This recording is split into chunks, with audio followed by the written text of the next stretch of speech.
The public interest in a speedy trial. What is it, and why could it be important in the coming days? Welcome to Law and Society. Today I'm going to talk briefly about public interest in a speedy trial. So if you're new to my channel, please like and subscribe, and let's get into the substance.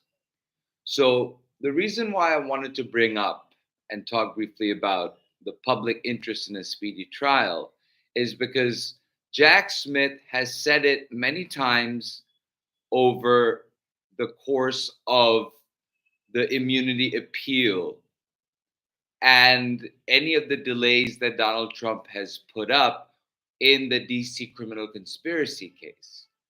And while Jack Smith has many times talked about the compelling public interest in a speedy trial, there has never been much of a discussion about exactly what that public interest is.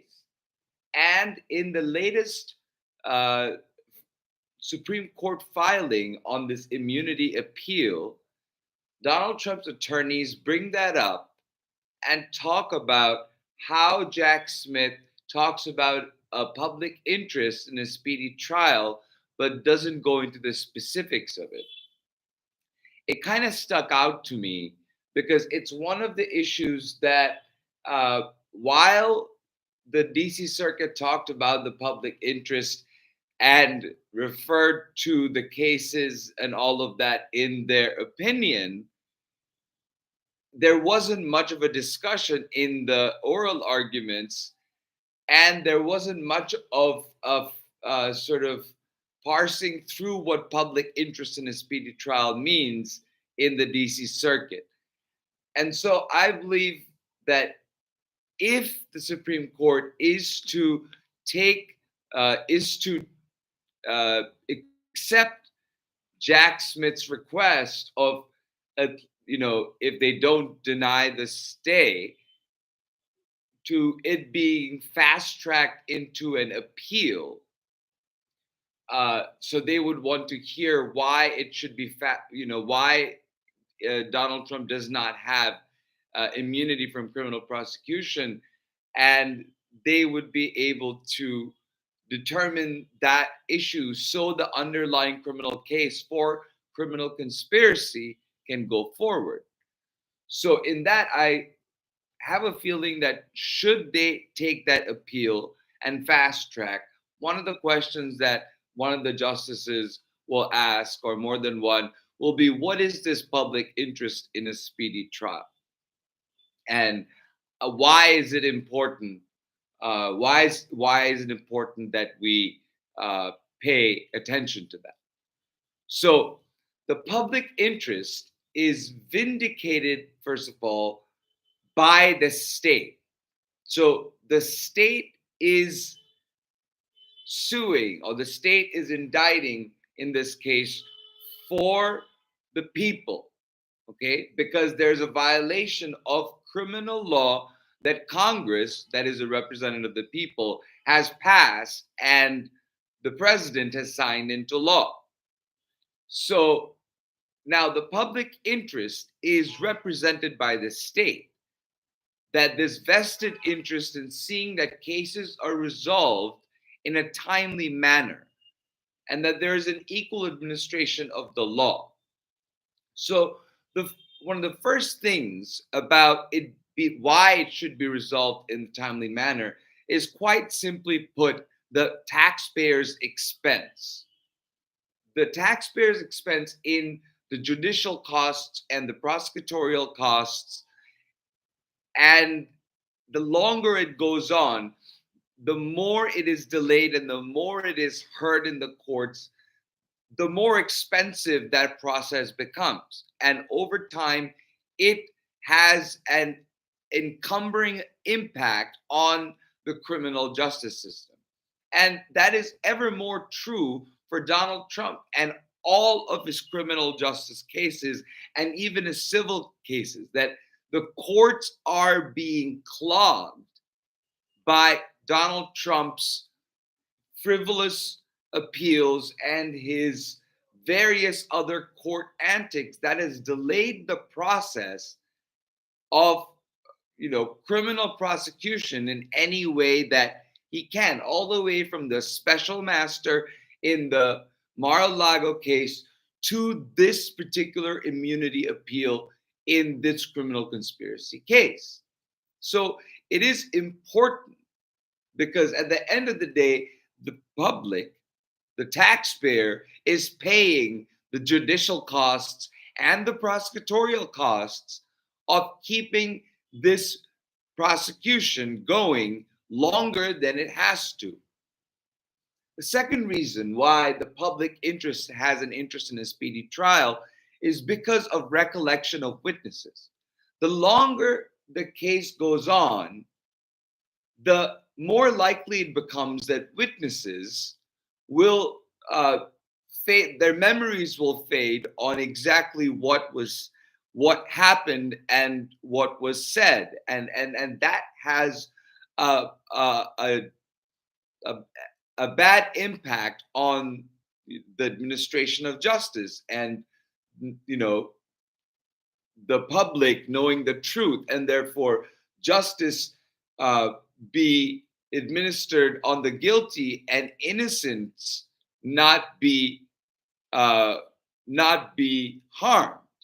So that public interest remains and remains strong because the witnesses would forget if time goes on and on and on. The likelihood of them forgetting certain facts is higher. So then comes the reason, which I think is very important here, is that the chance that the person who is out on bail for criminal offenses would commit other crimes.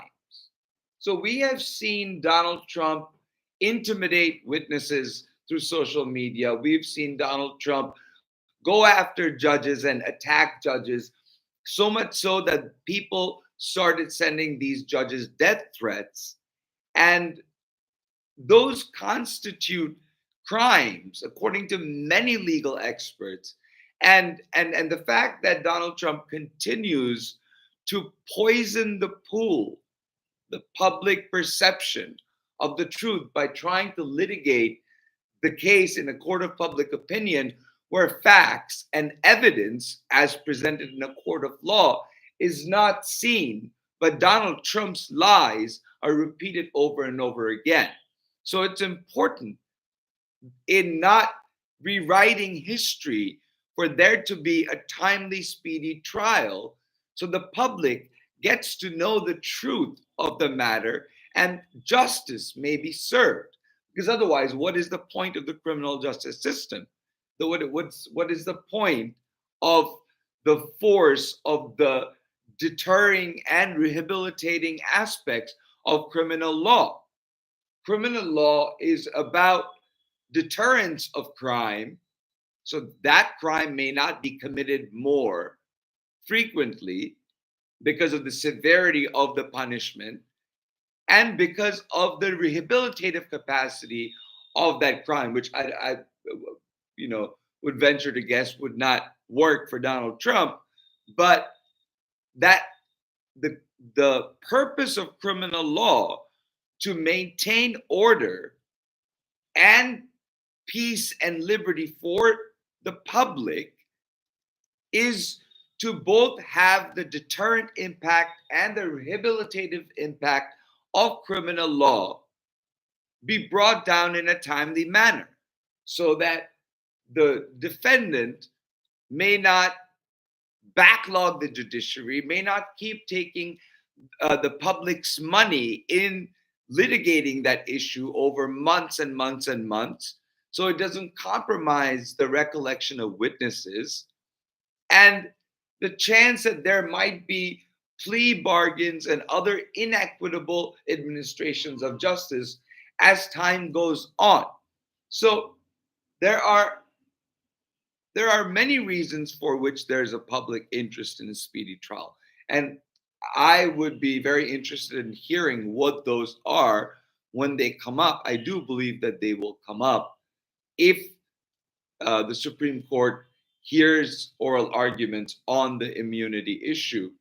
And especially since it is enunciated in the Constitution that the defendant has a right to a speedy trial, it is not enunciated, but it is written in Supreme Court opinions that there is a public interest in the speedy trial, just like there's a public interest for the defendant in a speedy trial. So the question will also come up of whether, if the defendant foregoes or waives their right to a jury trial by these stays and these delays, then does the public interest in the jury trial also go away, or does it become ever more important? So, with that said, I will end today's uh, talk. Let's see if this comes up. And thank you so much for being here. Please like and subscribe if you're new to my channel. And I'll talk to you soon.